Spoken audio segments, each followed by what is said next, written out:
자, 일단 뉴스닥을 진행하면서 여러분의 문자는 더 확인하도록 하죠. 오늘 뉴스닥 허성무 소장님 어서 오십시오. 예, 반갑습니다. 이준석 노원병 당협위원장 바른정당 어서 오십시오. 네, 안녕하세요. 두 분의 개인 의견 여쭤도 돼요? 노코멘트 하셔도 되고. 허성무 소장님. 네, 저는 공개할 수도 있다라고 생각을 하고요. 생중계 찬성. 예. 그리고 법원이 지금 그런 게 갈 수밖에 없는 게 법원의 위상이 많이 추락을 했어요. 예. 왜냐하면 지난번에 헌법재판소 위상이 너무 올라갔고 예. 이런 속에서 여러 가지 고민이 많을 거로 봅니다.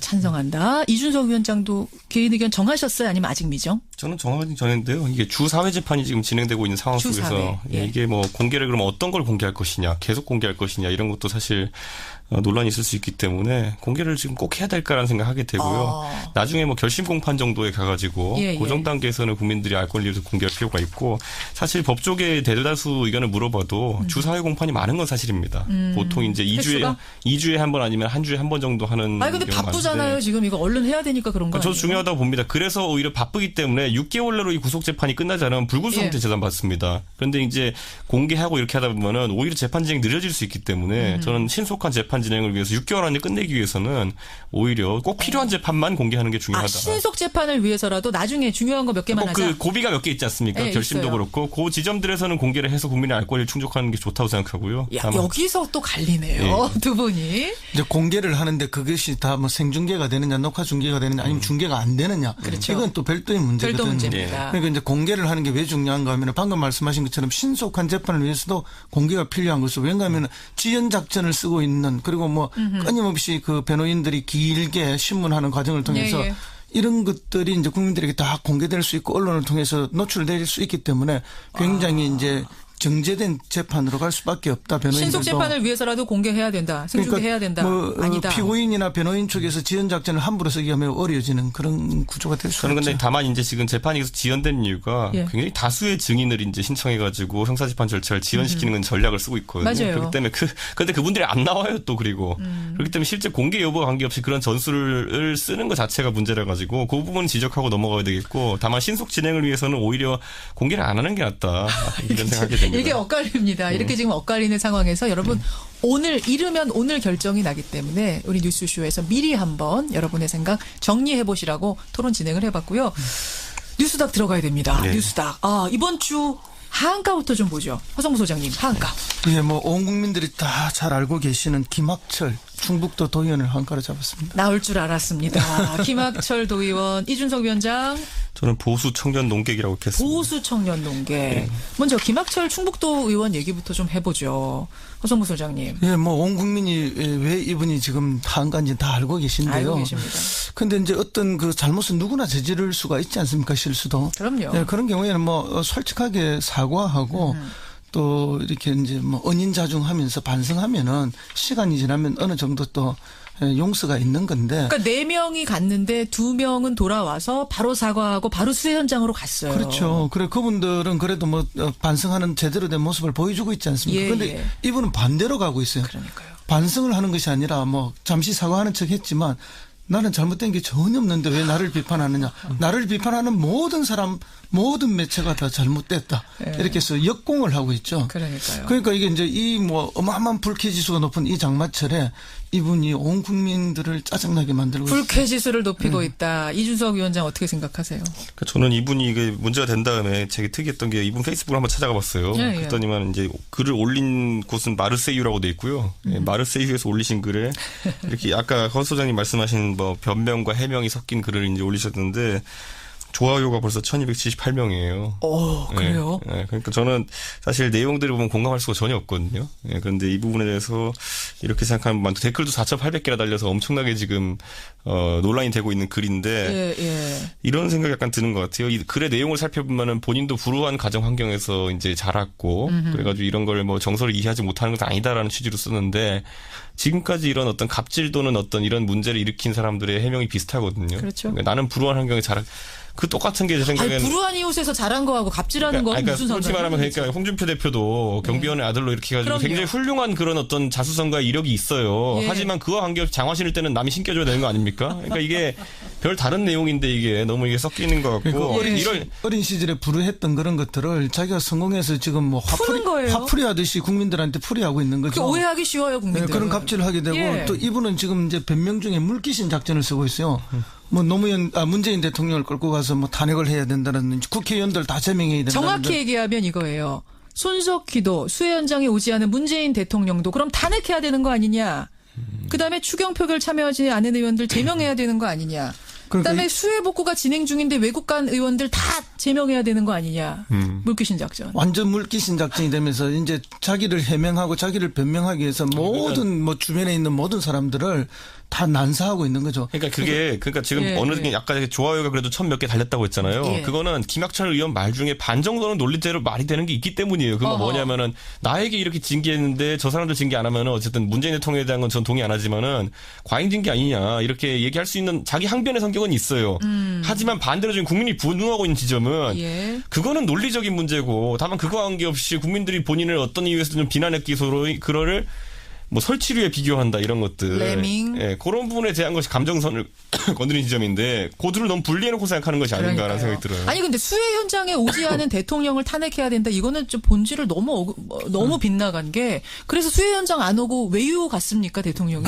그게 아니잖아요. 그러니까 일반적으로 그 수해에 났을 때 지금까지 정치인들이 잘못했을 때 어떻게 하느냐의 가이드라인이 있긴 있어요. 예를 들어 수해 골프 친 사람들. 예전에 이해찬 총리도 아마 그러셨고 홍문종 의원도 그랬고 이런 분들 같은 경우 수해 때 뭔가 제 기억에는 골프나 이런 걸 문제 일으킨 분들은 다들 뭐 당직을 내려온다든지 뭐 총리 이런 것들이 있었거든요. 근데 그게 아니라 뭐 대통령이 다른 직무를 수행하고 있었다라고 하면은 그렇게 좀 공격하기 좀 어려운 부분이 있죠. 그렇죠.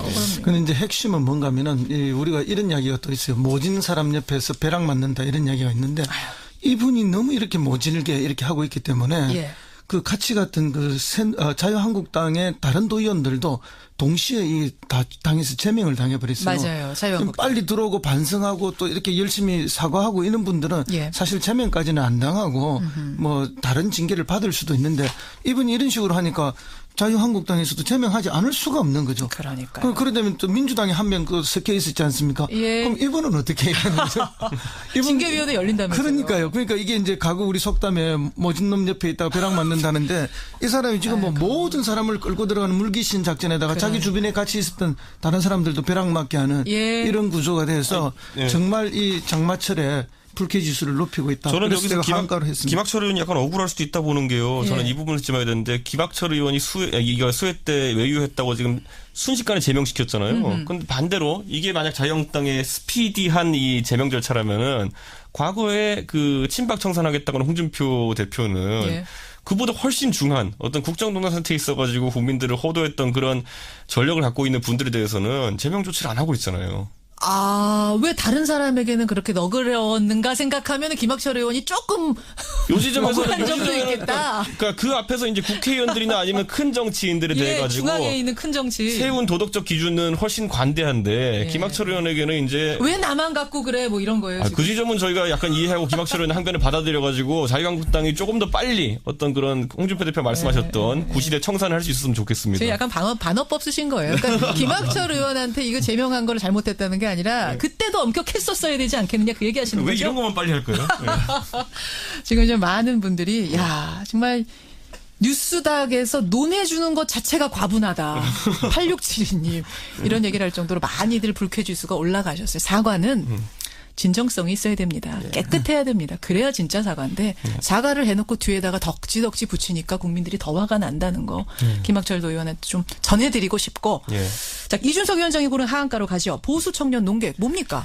네, 이번에 보면은 청와대에서 발견된 문건들 중 일부를 보면은 뭐 제목만 나오긴 했지만 보수 청년 농객을 양성해야 된다라는 내용이 이제 나왔는데 있었습니다. 근데 이게 사실 2014년 15년 문건이잖아요. 그러니까 절 양성하겠다는 건 아닐 테고.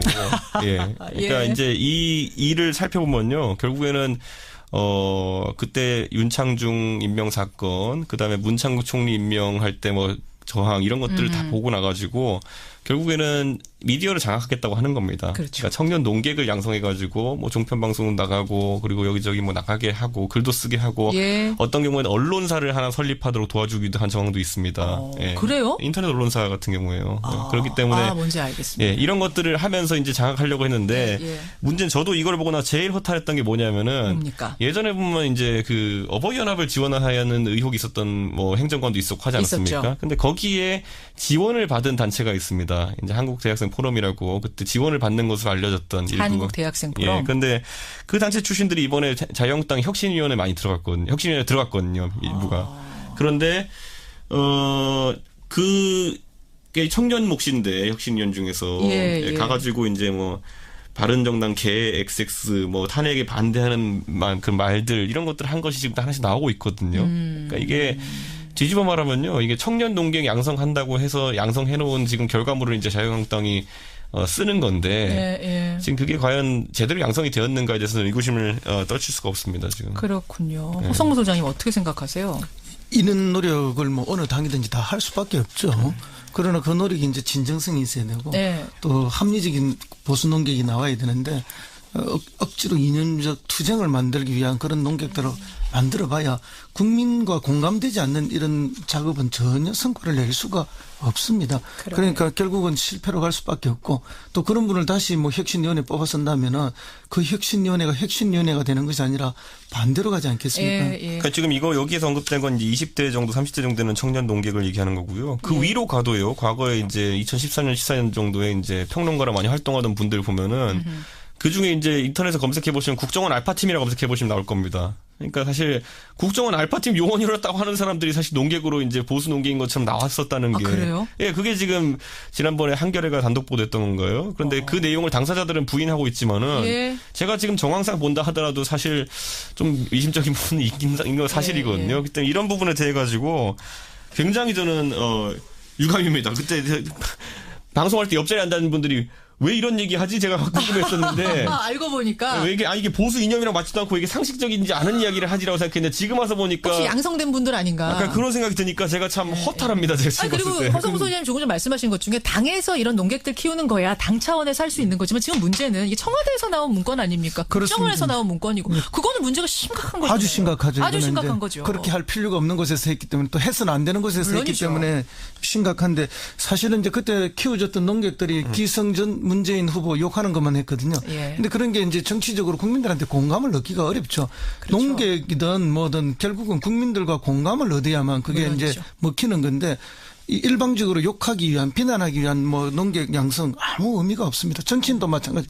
좀 전에 김학철 도의원도 이런 이야기들이 정치인으로서 공감을 얻지 못하게 된 문제죠. 그러게 말입니다. 예, 그런 의미에서 이준석 위원장은 한가 보수 청년 논객 뽑아오셨어요. 상한가 가보겠습니다. 상한가. 이준석 위원장. 예, 저는 뭐 자유한국당 장제원 의원을 꼽아보겠습니다. 장제원 의원, 자유한국당 의원을 꼽아보셨어요. 많은 청취자분들이 의아해하실 거예요. 제가 이제 장제원 의원이 탈당할 때 저 쫄보들이라 해가지고 그게 이제 실시간 검색어 올라가기도 했고 했는데 굉장히 심하게 비판하셨잖아요, 이준석 위원장. 저는 뭐 이런 일이 다 있나 싶어가지고 했는데 지금도 쫄보가 뭐야 하고선 검색들 많이 하셨어요. 그러니까요. 근데 지금도 그 비판은 유효합니다. 예, 그 유효함과 동시에 다만 이제 장제원 의원이 이제 그 본회의에 출석을 했잖아요.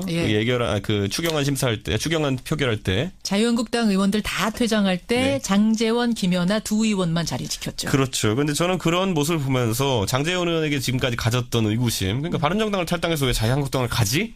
그때 장제원 의원이 저한테 이제 하신 말씀이 그래도 이게 어려운 건 알지만은 본진을 한번 개혁해 보겠다라고 다시 생각했다라고 얘기하셨거든요. 근데 그 말을 이제 적어도 한 10% 정도는 제가 이제 신뢰할 수 있는 수준으로 이제 간 것 같습니다. 왜냐하면 가서 지금과 솔직히 말하면요, 제가 정치인으로 봤을 때 장제원 의원에게 최적화된 그래도 욕을 덜 먹을 수 있는 방법은 가서 그래도 자유한국당 활동 열심히 하는 겁니다. 그 지지층 끌어안는 것밖에 지금 그게 그나마 지금 최적화된 해법이거든요. 왜냐하면 이렇게 한다고 해서 바른정당 지지자들이 찍어줄 리는 별로 그러니까요. 그럼에도 불구하고 그걸 아실 만한 분이 이렇게 하신다는 것에 저는 어느 정도 그래도 저한테 진정성 있는 거 아니냐. 가실 때 하셨던 말씀이 진정성이 어느 정도는 있다라고 다시 판단을 하게 됐고. 그러면 쫄보란 말 취소입니까? 아닙니다. 그건 유효합니다. 아직까지. 좀 더 열심히 해주셨으면 하는 생각이 있고요.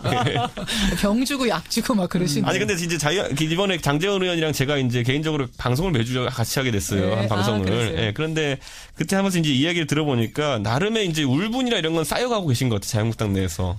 그러면 혹시라도 이분이 되돌아올 가능성은 없겠어요? 바른정당으로? 그거는 뭐 제가 결정할 권한은 전혀 없지만은 물론 그렇죠. 바른정당의 당원들이나 아니면 구성원들이 받아줘야 되니까 예, 온다고 한들 좀 좋게는 생각 안 할 것 같습니다. 근데 이런 가능성이 있죠. 뭐 탈당해서 다시 온다면 받아주기가 매우 어렵지만은 만약에 자유한국당에서 제명을 시켜버리면 또는 출당을 시키면은 그때는 받아주기가 수월하죠. 명분이 편해지니까. 그렇게는 안 할 것 같은데요. 그렇게 안 하죠. 그러니까 그렇게 하면 장제원 의원을 키워주는 것이기 때문에 그러니까요. 이번에도 뭐 이렇게 뭐 징계한다 하다가 꼬리를 내린 이유가 그렇게 할 수 오히려 키워주니까. 장제원 의원을 키워주는 거니까. 그런데 다만 이제 저는 장제원 의원께 한 말씀 드리고 싶은 것은 우리가 속담이 뭐 영혼이 다 맞는 건 아니지만 누울 자리를 보고 다리를 뻗으라 이제.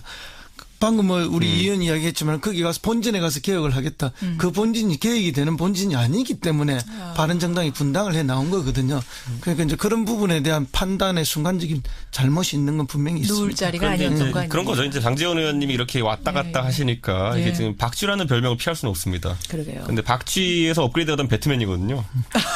네, 그러니까 그게 제 생각에는 하나의 이 노림수가 될 수 있지 않을까. 이준석 위원장 이런 거 생각하고 오시는 거예요? 아니요, 그냥 생각해보니까 이게. 야, 쫄보 배트맨 다 나왔습니다. 제 생각에는 그래서 장제원 의원님께 이제 배트맨이 되시라고 이제 말씀을 좀 드리고 싶은. 쫄보에서 배트맨으로. 그리고 저는 자유한국당에 이제 보면은 이제 제명하겠다고 이렇게 하고 했는데 사실 이게 제명하겠다고 이제 말을 꺼냈다가 어제 막 1시 50분인가 꺼냈다가 여론이 좀 안 좋으니까 40분 만에 걷어들였거든요. 홍준표 대표가. 이것도 좀 참 기준이 제멋대로다라는 생각하게 되고. 알겠습니다. 우리가 그러니까 어제 이제 자유한국당이 제명하겠다 했던 논리는 뭐냐면은 이 반대 당론이 있는데 왜 출석하냐잖아요. 근데 학생이 학교에 갔다고 저희가 이제 처벌할 수는 없는 논리 아니겠습니까? 그렇죠. 아무리 안 가기로 어떤 서클에서 결정했다 하더라도. 아니 이 제명하고 출당하고의 이런 그 기준이 분명한 게 아니고요. 정무적 판단이 기준입니다. 해당행위라는 게 모함 기준. 자, 마지막 상한가 남겨놓고 있습니다. 허성무 소장이 골라오신 상한가 누굽니까? 저는 김부겸 행정자치부 장관을 상한가로 골랐는데요. 김부겸 행자부 장관? 예, 이번에 왜요? 이제 뭐 바로 정세 문제에 대해서 우리가 국민들 앞에 정직해져야 된다.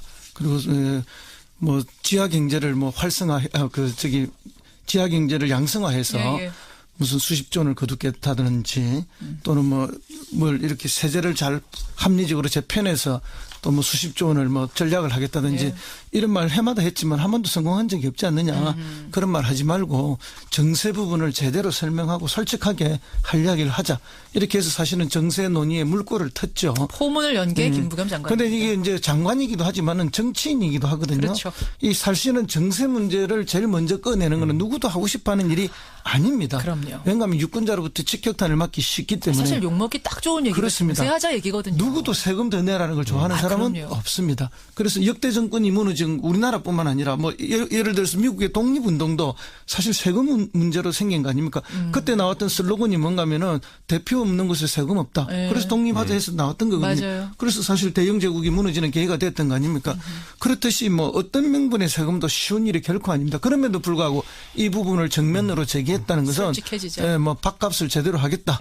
뭐 의원으로서 또 장관으로서 솔직하게 가겠다 하는 그런 담대함이 있었다고 저는 여기서 봅니다. 이제 증세 얘기로 가자면 얘기가 좀 커지는데 오늘 입장만 좀 확인할게요. 허성무 소장님은 증세 찬성 반대? 예, 지금 이번에 이야기된 이 그 수프리치 정세 또는 뭐 이렇게 명예 과세 이 부분은 저는 뭐 찬성하고 있고 그리고 지난 뭐 7, 8년간 끊임없이 저희들이 주장했던 바입니다. 그렇기 때문에 이건 갑자기 나온 것이 아니고 사실은 이번에 정권을 교체하게 되는 거대한 배경 속에 이 공론화가 있었다는 것을 저는 말씀드리고 싶습니다. 근데 그 김진표 위원장이 계속 뭐 과제들 만들 때 5년의 청사진 만들 때 증세하지 않고 지금 세는 돈 이제 단속하는 것만으로도 충분히 가능하다는 말씀을 몇 번 하셨어요. 예, 최대한 그러고 싶었겠죠. 그렇지만 이제 뭐 대통령은 사실은 지난 대선 과정에서 정세 이야기를 여러 번 반복적으로 했습니다. 그러니까 이제 뭐 공무원들 출신과 또는 공무원들은 가능하면은 정세 이야기를 조심스러워하고 뭐 정권 대통령이나 뭐 집권 여당이 부담을 덜 주려고 그런 모양을 취하지만 실제로 뭐 정세를 안 할 수는 없지 않습니까? 근데 어제 이혜원 대표는 대통령이 공약으로 정세 안 하겠다고 했기 때문에 그거 사과하라고 했는데 그럼 그거 틀린 얘기입니까? 틀린 이야기죠. 찾아보면 정세한다는 이야기를 토론회에서도 여러 번 했습니다. 그럼 김진표 위원장만 증세 없다고 했었던 거예요? 그렇죠. 예. 그래요. 그 과정도 이제 이번에 뭐 정책기획 자문위원회에서만 그 이야기를 했지. 사실은 이 정세 부분 특히 이제 아주 그 초부자들에 대한 부분적인 정서에 대해서는 지난 몇 년간에 이미 공론화가 됐고 공감이 형성된 알겠습니다. 이준석 위원장님. 사실관계 살펴보면요. 이제 우리나라의 그 세수의 3대 축은 법인세, 부가세, 그리고 소득세입니다. 그런데 여기서 이제 문재인 대통령께서는 법인세에 대해서는 아주 명확한 입장을 갖고 계셨던 건 맞아요. 증세하겠다고. 그런데 소득세에 대해서는 약간 좀 애매하게 나온 게 사실입니다. 그래서 개인소득세라는 건 구간도 있기 때문에 어느 구간부터 소득세를 늘릴 것이냐 이런 부분에서는 쉽게 답을 안 하셨고요. 그래서 지금 박근혜 정부도 부자 증세를 안 한 건 아닙니다. 아까 말했듯이 38% 이상의 구간에 대해 가지고 했거든요. 그 3억 이상 구간에 했거든요. 근데 이번에 5억 이상 구간에 대해서 하겠다라는 거는 사실 박근혜 정부가 거뒀던 증세 효과와 거의 비슷한 수준밖에 얻지 못합니다. 그렇기 때문에 바른정당은 중부담 중복지론 하는 정당이기 때문에 이것보다는 좀 넓게 다루는 증세안이 필요하지 않냐라는 이야기를 하게 되는 거죠. 증세액이 이제 하자면 좀 커져서요. 아마 우리 뉴스닥에서 또 두고 할 기회가 있을 것 같습니다. 오늘 일단 여기까지 정리를 하죠. 뉴스닥 보드 상한가 하한가 여기서 닫겠습니다. 세미래정책연구소 허성모 소장님, 바른정당 노원병 당협위원장, 이준석 위원장 두 분 고생하셨습니다. 네, 감사합니다. 네, 고맙습니다. 감사합니다.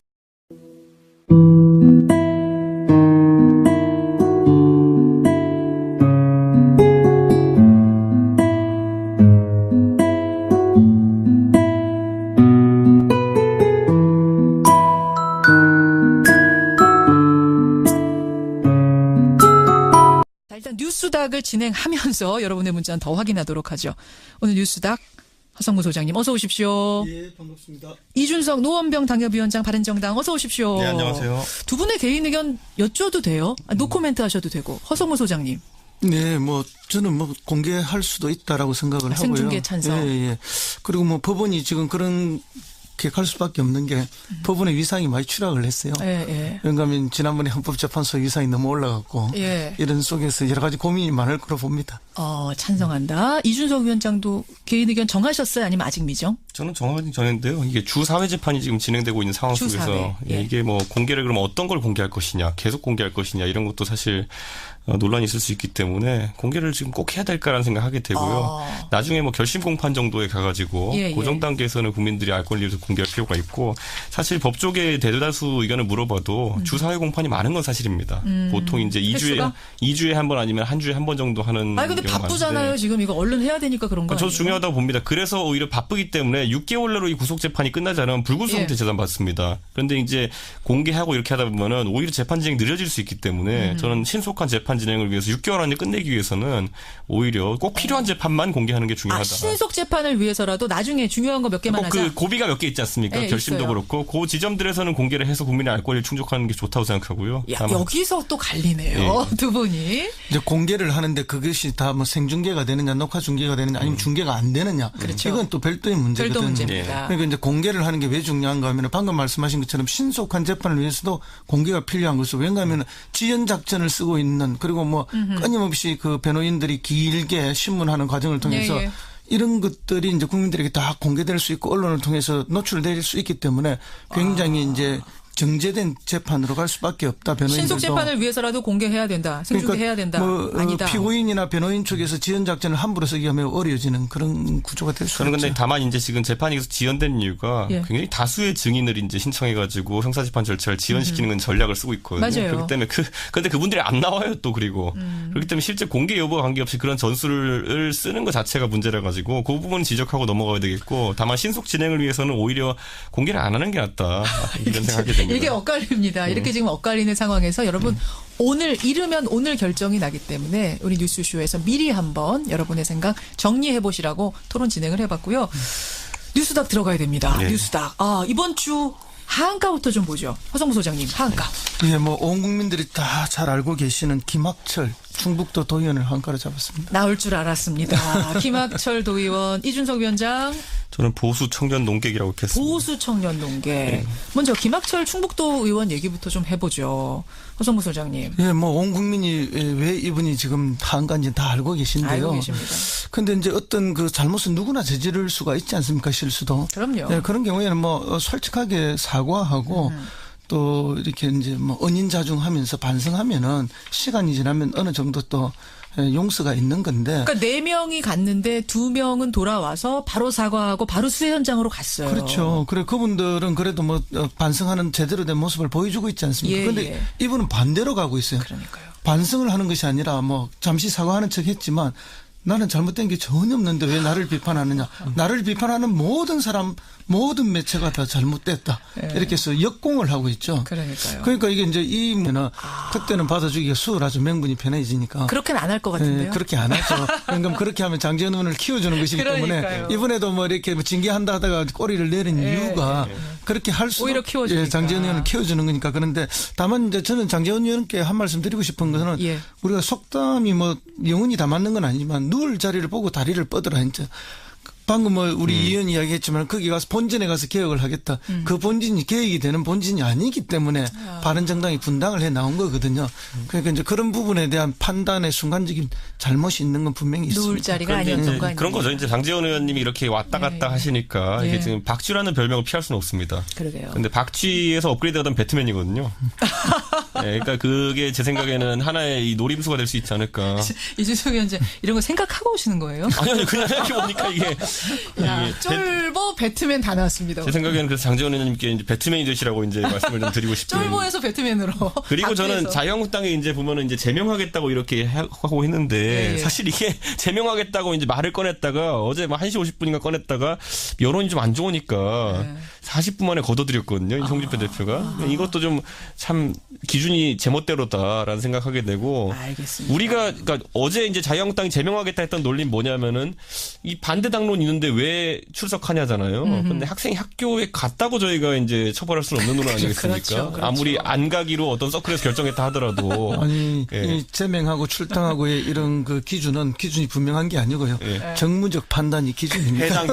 해당행위라는 그 모함 기준. 자, 마지막 상한가 남겨놓고 있습니다. 허성무 소장이 골라오신 상한가 누굽니까? 저는 김부겸 행정자치부 장관을 상한가로 골랐는데요. 김부겸 행자부 장관? 예. 이번에 왜요? 이제 뭐 바로 정세 문제에 대해서 우리가 국민들 앞에 정직해져야 된다.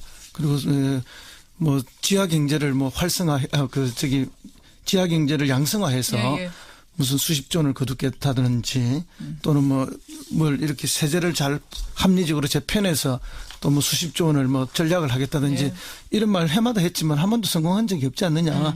그런 말 하지 말고 정세 부분을 제대로 설명하고 솔직하게 할 이야기를 하자.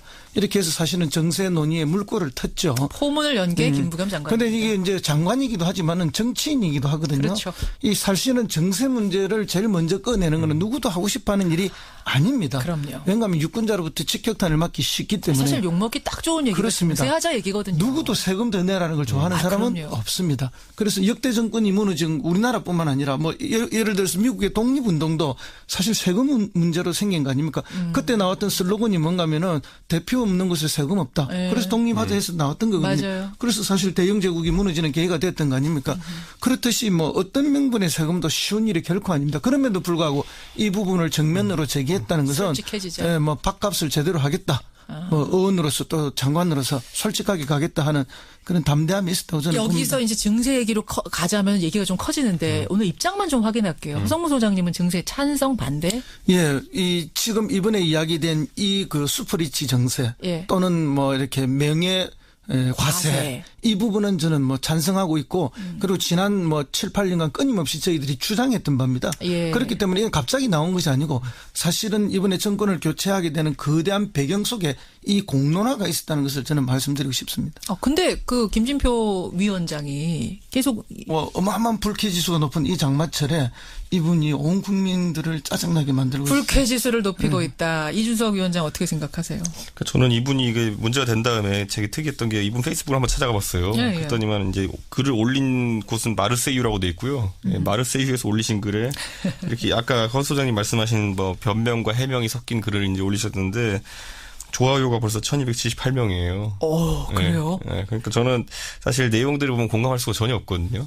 그런데 이 부분에 대해서 이렇게 생각하면 댓글도 4,800개나 달려서 엄청나게 지금 논란이 되고 있는 글인데 이런 생각이 약간 드는 것 같아요. 이 글의 내용을 살펴보면은 본인도 불우한 가정 환경에서 이제 자랐고 그래가지고 이런 걸 뭐 정서를 이해하지 못하는 것은 아니다라는 취지로 쓰는데 지금까지 이런 어떤 갑질 또는 어떤 이런 문제를 일으킨 사람들의 해명이 비슷하거든요. 그렇죠. 그러니까 나는 불우한 환경에 그 똑같은 게 제 생각엔 불우한 이웃에서 잘한 거하고 갑질하는 거하고 무슨 상관이에요? 솔직히 말하면 그러니까 홍준표 대표도 경비원의 아들로 이렇게 해가지고 그럼요. 굉장히 훌륭한 그런 어떤 자수성가 이력이 있어요. 예. 하지만 그와 관계없이 장화 신을 때는 남이 신겨줘야 되는 거 아닙니까? 그러니까 이게 별 다른 내용인데 이게 너무 이게 섞이는 것 같고 그러니까 이런 어린 시절에 불우했던 그런 것들을 자기가 성공해서 지금 뭐 푸는 거예요. 화풀이 하듯이 국민들한테 풀이하고 있는 거죠. 오해하기 쉬워요, 국민들. 그런 갑질을 하게 되고 예. 또 이분은 지금 이제 변명 중에 물귀신 작전을 쓰고 있어요. 뭐 문재인 대통령을 끌고 가서 뭐 탄핵을 해야 된다든지 국회의원들 다 제명해야 된다든지. 정확히 얘기하면 이거예요.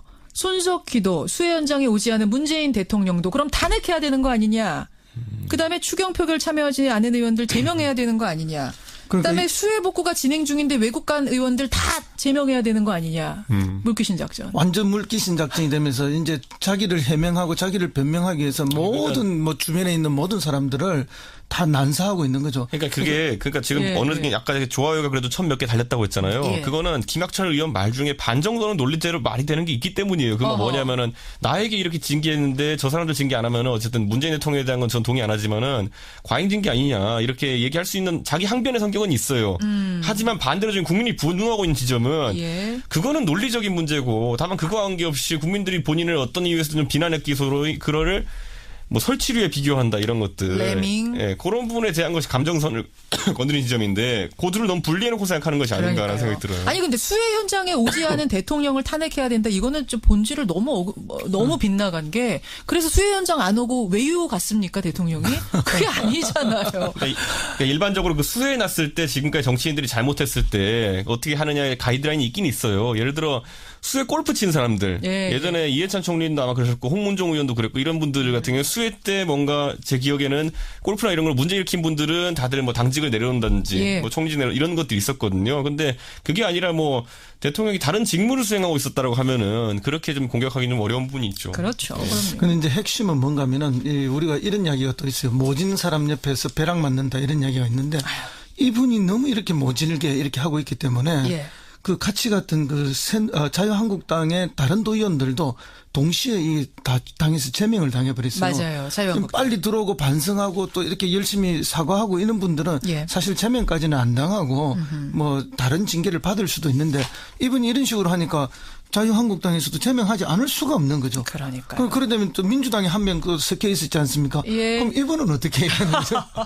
징계위원회 열린다면서요. 그러니까요. 그러니까 이게 이제 가구 우리 속담에 모진 놈 옆에 있다가 벼락 맞는다는데 이 사람이 지금 뭐 모든 사람을 끌고 들어가는 농객을 얘기하는 거고요. 그 위로 가도요. 과거에 이제 2014년, 14년 정도에 이제 평론가로 많이 활동하던 분들 보면은 그 중에 이제 인터넷에 검색해 보시면 국정원 알파팀이라고 검색해 보시면 나올 겁니다. 그러니까 사실 국정원 알파팀 요원이었다고 하는 사람들이 사실 농객으로 이제 보수 농객인 것처럼 나왔었다는 게. 그래요? 예, 그게 지금 지난번에 한겨레가 단독 보도했던 거예요. 그런데 그 내용을 당사자들은 부인하고 있지만은 제가 지금 정황상 본다 하더라도 사실 좀 의심적인 부분이 있긴 거 사실이거든요. 그때 이런 부분에 대해 가지고 굉장히 저는 유감입니다. 그때 방송할 때 옆자리에 앉는 분들이 왜 이런 얘기 하지? 제가 궁금했었는데. 알고 보니까. 이게 보수 이념이랑 맞지도 않고 이게 상식적인지 않은 이야기를 하지라고 생각했는데 지금 와서 보니까. 혹시 양성된 분들 아닌가. 약간 그런 생각이 드니까 제가 참 허탈합니다. 제가 지금 그리고 봤을 때. 허성무 소장님 조금 전 말씀하신 것 중에 당에서 이런 농객들 키우는 거야. 당 차원에서 할 수 있는 거지만 지금 문제는 이게 청와대에서 나온 문건 아닙니까? 국정원에서 나온 문건이고.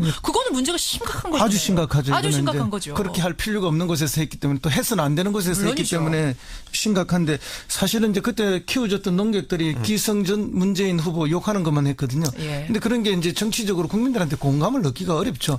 그렇죠. 농객이든 뭐든 결국은 국민들과 공감을 얻어야만 그게 물론이죠. 이제 먹히는 건데 일방적으로 욕하기 위한 비난하기 위한 뭐 농객 양성 아무 의미가 없습니다. 정치인도 마찬가지. 좀 전에 김학철 도의원도 이런 이야기들이 정치인으로서 공감을 얻지 못하게 했던 문제죠. 그러게 말입니다. 예, 그런 의미에서 이준석 위원장은 한가 보수 청년 논객 뽑아오셨어요. 상한가 가보겠습니다. 상한가. 이준석 위원장. 예, 저는 뭐 자유한국당 장제원 의원을 꼽아보겠습니다. 장제원 의원, 자유한국당 의원을 꼽아주셨어요. 많은 청취자분들이 의아해하실 거예요. 제가 이제 장제원 의원이 탈당할 때 저 쫄보들이라 해가지고 그게 이제 실시간 검색어 올라가기도 했고 했는데 굉장히 심하게 비판하셨잖아요, 이준석 위원장. 저는 뭐 이런 일이 다 있나 싶어가지고 했는데 지금도 쫄보가 뭐야 하고선 검색들 많이 하셨어요. 그러니까 근데 지금도 그 비판은 유효합니다. 예, 그 유효함과 동시에 다만 이제 장제원 의원이 이제 그 본회의에 출석을 했잖아요. 예. 그 추경안 심사할 때, 추경안 표결할 때. 자유한국당 의원들 다 퇴장할 때 네. 장제원, 김연아 두 의원만 자리 지켰죠. 그렇죠. 근데 저는 그런 모습을 보면서 장제원 의원에게 지금까지 가졌던 의구심. 그러니까 바른정당을 탈당해서 왜 자유한국당을 가지? 네. 그때 장제원 의원이 저한테 이제 하신 말씀이 그래도 이게 어려운 건 알지만은 본진을 한번 개혁해 보겠다라고 다시 생각했다라고 얘기하셨거든요. 근데 그 말을 이제 적어도 한 10% 정도는 제가 이제 신뢰할 수 있는 수준으로 이제 간 것 같습니다. 왜냐하면 가서 지금과 솔직히 말하면요, 제가 정치인으로 봤을 때 장제원 의원에게 최적화된 그래도 욕을 덜 먹을 수 있는 방법은 가서 그래도 자유한국당 활동 열심히 하는 겁니다. 그 지지층 끌어안는 것밖에 지금 그게 그나마 지금 최적화된 해법이거든요. 왜냐하면 이렇게 한다고 해서 바른정당 지지자들이 찍어줄 리는 별로 그러니까 그럼에도 없으니까. 불구하고 그걸 아실 만한 분이 이렇게 하신다는 것에서는 어느 정도 그래도 저한테 진정성 그때 있는 거 아니냐. 가실 때 하셨던 말씀이 진정성이 어느 정도는 있다라고 다시 판단을 하게 됐고. 그러면 쫄보란 말 취소입니까? 아닙니다. 그건 유효합니다. 아직까지 좀 더 열심히 해주셨으면 하는 생각이 있고요. 병 주고 약 주고 막 그러시는. 아니 근데 이제 이번에 장제원 의원이랑 제가 이제 개인적으로 방송을 매주 같이 하게 됐어요. 한 방송을. 예, 그런데 그때 하면서 이제 이야기를 들어보니까 나름의 이제 울분이나 이런 건 쌓여가고 계신 것 같아요. 자유한국당 내에서. 그러면 혹시라도 이분이 되돌아올 가능성은 없겠어요? 바른정당으로? 그거는 뭐 제가 결정할 권한은 전혀 없지만은 물론 그렇죠. 바른정당의 당원들이나 아니면 구성원들이 받아줘야 되니까 온다고 한들 좀 좋게는 생각 안 할 것 같습니다. 그런데 이런 가능성이 있죠. 뭐 탈당해서 다시 온다면 받아주기가 매우 어렵지만은 만약에 자유한국당에서 제명을 시켜버리면 또는 출당을 시키면 물귀신 작전에다가 자기 주변에 같이 있었던 다른 사람들도 벼락맞게 하는 이런 구조가 돼서 정말 이 장마철에 불쾌지수를 높이고 있다. 저는 여기서 김학철 의원이 약간 억울할 수도 있다 보는 게요. 저는 이 부분을 짚어야 되는데 수혜 때 외유했다고 지금 순식간에 제명시켰잖아요. 근데 반대로 이게 만약 자유한국당의 스피디한 이 제명 절차라면은 과거에 그 친박 청산하겠다고 하는 홍준표 대표는 그보다 훨씬 중한 어떤 국정농단 상태에 있어가지고 국민들을 호도했던 그런 전력을 갖고 있는 분들에 대해서는 제명 조치를 안 하고 있잖아요. 왜 다른 사람에게는 그렇게 너그러웠는가 생각하면 김학철 의원이 조금 요 지점에서는 억울한 점도 있겠다. 그러니까 그 앞에서 이제 국회의원들이나 아니면 큰 정치인들에 대해 가지고 중앙에 있는 큰 정치 세운 도덕적 기준은 훨씬 관대한데 김학철 의원에게는 이제 왜 나만 갖고 그래 뭐 이런 거예요. 그 지점은 저희가 약간 이해하고 김학철 의원 한 변에 받아들여 가지고 자유한국당이 조금 더 빨리 어떤 그런 홍준표 대표 말씀하셨던 구시대 청산을 할 수 있었으면 좋겠습니다. 저희 약간 반어법 쓰신 거예요. 그러니까 김학철 의원한테 이거 제명한 거를 잘못했다는 게 아니라 그때도 엄격했었어야 되지 않겠느냐 그 얘기하시는 거죠. 왜 이런 것만 빨리 할 거예요? 지금 좀 많은 분들이 정말 뉴스닥에서 논해주는 것 자체가 과분하다. 8672님 이런 얘기를 할 정도로 많이들 불쾌지수가 올라가셨어요. 사과는 진정성이 있어야 됩니다. 깨끗해야 됩니다. 그래야 진짜 사과인데 사과를 해놓고 뒤에다가 덕지덕지 붙이니까 국민들이 더 화가 난다는 거 김학철 의원한테 좀 전해드리고 싶고 자 이준석 위원장이 고른 하한가로 가죠. 보수 청년 농객 뭡니까? 네, 이번에 보면은 청와대에서 발견된 문건들 중 일부를 보면은 뭐 제목만 나오긴 했지만 보수 청년 농객을 양성해야 된다라는 내용이 이제 나왔는데 있었습니다. 근데 이게 사실 2014년 15년 문건이잖아요. 그러니까 절 양성하겠다는 건 아닐 테고. 그러니까 이제 이 일을 살펴보면요. 결국에는 그때 윤창중 임명 사건, 그다음에 문창구 총리 임명할 때 뭐 저항 이런 것들을 다 보고 나가지고 결국에는 미디어를 장악하겠다고 하는 겁니다. 그렇죠. 그러니까 청년 농객을 양성해가지고 뭐 종편 방송 나가고 그리고 여기저기 뭐 나가게 하고 글도 쓰게 하고 어떤 경우에는 언론사를 하나 설립하도록 도와주기도 한 정황도 있습니다. 그래요? 인터넷 언론사 같은 경우에요. 그렇기 때문에 뭔지 알겠습니다. 이런 것들을 하면서 이제 장악하려고 했는데 문제는 저도 이걸 보고 나 제일 허탈했던 게 뭐냐면은 뭡니까? 예전에 보면 이제 그 어버이연합을 지원하는 의혹이 있었던 뭐 행정관도 있었고 하지 않았습니까? 있었죠. 근데 거기에 지원을 받은 단체가 있습니다. 이제 한국 대학생 포럼이라고 그때 지원을 받는 것으로 알려졌던 한국 대학생 포럼. 근데 그 단체 출신들이 이번에 자유한국당 혁신위원회에 많이 들어갔거든요. 혁신위원회에 들어갔거든요. 일부가. 그런데 그게 청년 몫인데 혁신위원 중에서 가가지고 이제 뭐 바른정당 개 XX 뭐 탄핵에 반대하는 그 말들 이런 것들 한 것이 지금 하나씩 나오고 있거든요. 그러니까 이게 뒤집어 말하면요, 이게 청년 농객 양성한다고 해서 양성해놓은 지금 결과물을 이제 자유한국당이 쓰는 건데 지금 그게 과연 제대로 양성이 되었는가에 대해서는 의구심을 떨칠 수가 없습니다 지금. 그렇군요. 허성무 소장님 어떻게 생각하세요? 이런 노력을 뭐 어느 당이든지 다 할 수밖에 없죠. 그러나 그 노력이 이제 진정성이 있어야 되고 또 합리적인 보수 농객이 나와야 되는데 억지로 이념적 투쟁을 만들기 위한 그런 논객들을 만들어봐야 국민과 공감되지 않는 이런 작업은 전혀 성과를 낼 수가 없습니다. 그러니까 결국은 실패로 갈 수밖에 없고 또 그런 분을 다시 뭐 혁신위원회 뽑아선다면은 그 혁신위원회가 혁신위원회가 되는 것이 아니라 반대로 가지 않겠습니까? 예, 예. 그러니까 지금 이거 여기에서 언급된 건 이제 20대 정도, 30대 정도 되는 청년